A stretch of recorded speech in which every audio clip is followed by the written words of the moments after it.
The history of the Roman Empire abounds with examples of incredible ascents and declines, yet few figures so vividly illustrate the perils of absolute power as the one who ascended the throne, marked by ferocious cruelty in his personal life and astonishing irresponsibility in governing the state. His reign became a grim testament to how hereditary transfer of power, devoid of guarantees of virtue and true capability, could plunge the greatest empire into an abyss of chaos and tyranny. How did it happen that a man destined to rule the world proved so monstrously unprepared for this mission, and what fateful steps led him to such a tragic end? The path to this fate began for Lucius Septimius Bassianus on April 4, 188 CE, in Lugdunum, the thriving administrative center of the province of Gallia Lugdunensis. His father, the future Emperor Septimius Severus, held the position of governor there. The name Bassianus was given to him in honor of his maternal grandfather, Julius Bassianus, a prominent high priest in the ancient Syrian city of Emesa, which even then might have indicated unusual roots and a cultural fusion in his ancestry. Just 1 year before Lucius's birth, in 187 CE, Septimius Severus married Julia Domna, a woman of strong will and intellect who would play a significant role in his life. The following year, 189 CE, the family welcomed another son, Geta, whose arrival laid the foundation for future, truly dramatic events that would forever change the course of Roman history. Over time, Lucius Septimius Bassianus became known by a nickname that stuck to him like a second skin, Caracalla. He earned this moniker not for his deeds on the battlefield or in the Senate, but because of an unusual item in his wardrobe, a distinctive cloak.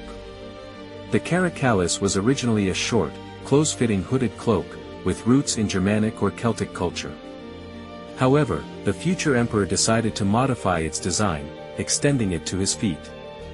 This new, altered type of cloak became so closely associated with him personally that it ultimately gave him the very nickname by which he would forever enter the annals of history.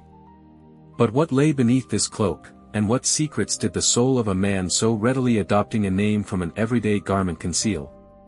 According to contemporary accounts, in his youth, Caracalla exhibited shrewdness of mind and sensitivity of spirit.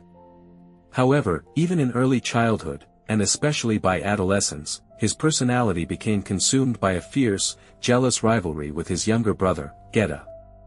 When Caracalla was just 5 years old, his father, Septimius Severus, decisively seized the imperial throne, deposing Didius Julianus. 2 years later, seeking to solidify the legitimacy of his rule and link the new dynasty to its predecessor, he posthumously adopted himself as the son of Emperor Marcus Aurelius, who had by then been deceased for 15 years. As a result of this strategic adoption, Caracalla was renamed Marcus Aurelius Antoninus and proclaimed Caesar, effectively cementing his status as heir to the throne. After his father's successful Parthian campaign, on January 28, 198 CE, Caracalla was formally proclaimed co-emperor, sharing power with his father and receiving the high title of Augustus. The following year, 199 CE, the young Caracalla was granted the title, Father of the Fatherland, Pater Patriae, which, given his 11 years of age, was a blatant mockery of this honorable distinction. In 202 CE, Caracalla was compelled to marry Fulvia Plautilla, daughter of the influential Gaius Fulvius Plautianus. This union, according to sources, was marred by Caracalla's deep antipathy towards his wife, although the specific reasons for this dislike remain unknown. Plautilla's father, Plautianus, was Septimius Severus's maternal cousin and a longtime, loyal friend. Thanks to this close connection and the emperor's trust, he was elevated to the exceptional position of sole praetorian prefect, effectively becoming Severus's right-hand man and one of the most powerful individuals in the Roman Empire. Fraternal rivalry. In 209 CE, Geta was formally proclaimed co-emperor, sharing this high title with Caracalla and their father, Septimius Severus. Prior to this, Septimius Severus and Caracalla had been actively campaigning beyond Hadrian's Wall, fighting against the warlike Caledonian tribes. However, when Septimius Severus died on February 4, 211 CE, Caracalla immediately concluded a peace treaty with the enemy, hastily withdrawing Roman troops from their territory and abandoning previously constructed forts. As a result of this decision, Hadrian's Wall was once again to serve as the empire's border. A coordinated attempt was made to convince everyone that this outcome supposedly always aligned with Severus's original plan. As soon as Septimius Severus passed away, Caracalla immediately began plotting to become the sole ruler. He actively bribed both officials and army units, hoping to secure their complete loyalty. Nevertheless, he failed to win the absolute devotion of all soldiers. In part, the soldiers' loyalty to Geta was due to his striking physical resemblance to their deceased father, Septimius Severus, which likely evoked a sense of respect and continuity. In ancient Eboracum, now known as York, Julia Domna, the mother of the two young emperors, made a decisive attempt to reconcile her sons, Caracalla and Geta. This initiative, supported by influential imperial Comites, aimed to resolve the growing discord between the heirs to the throne.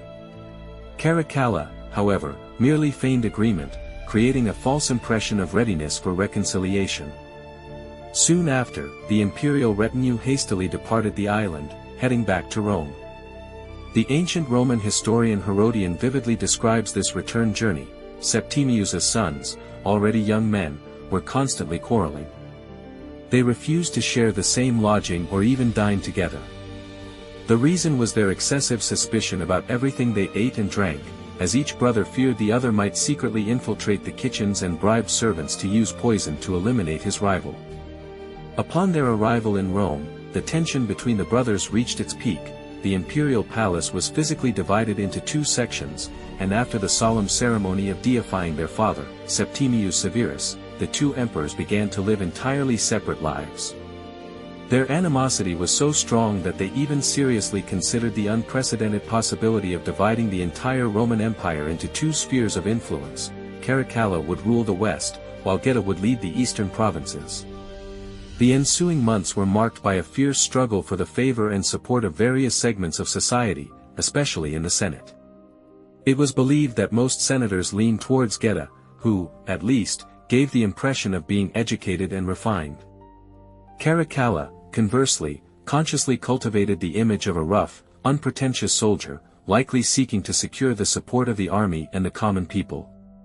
One of the most captivating aspects of studying ancient Roman history is the abundance of magnificent works of art that have survived to this day in remarkable condition, as well as the profound influence this visual language had on the formation of Western civilization.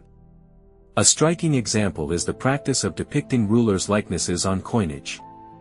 In ancient Rome, coins of that period traditionally bore the embossed profile of the reigning emperor, much like today's American penny features Abraham Lincoln's profile. Notably, these ancient Roman coins are still discovered by treasure hunters and sold at auctions for exorbitant sums.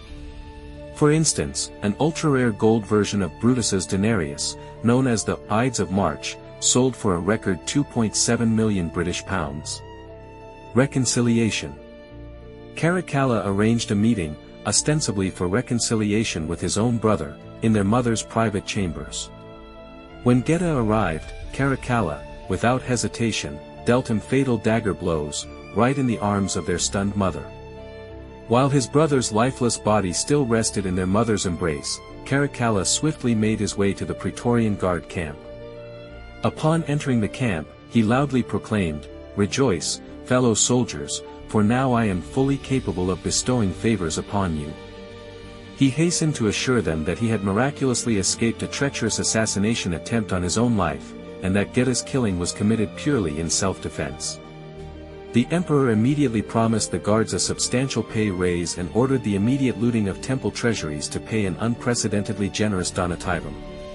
The bonuses received and the increased pay prompted the ruler to further debase the state currency. At the dawn of his reign, the silver content in the denarius was approximately 55%.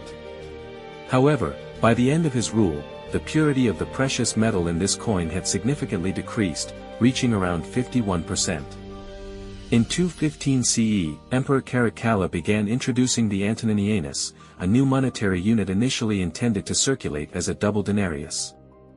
Nevertheless, this innovative currency, which circulated between 215 and 217 CE, contained only about 52% silver, and its actual ratio to the denarius was 1.5 to 1. Thus, the antininianus was effectively equivalent to 1.5 denarii. Caracalla's subsequent actions aimed at the complete eradication of all his brother's adherents, leading to mass killings.